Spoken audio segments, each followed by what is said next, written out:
Met zo'n 38 medewerkers produceren we bij MMI mechanische componenten uit diverse metaal- en kunststofsoorten.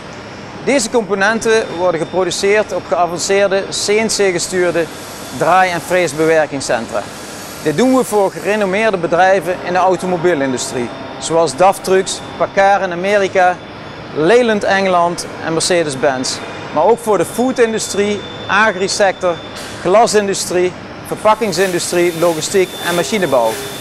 Al deze componenten worden volgens de hoge ISO TS 16949 norm geproduceerd.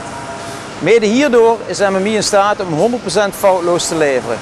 Doordat we tijdens de financiële crisis onze nek flink hebben uitgestoken en veel geïnvesteerd hebben in mensen, automatisering en robotisering, zijn we in staat om te concurreren met de lage lonenlanden, maar dan met een Nederlandse kwaliteit. Spreekt High-Tech en Venray u aan? Kies dan voor MMI.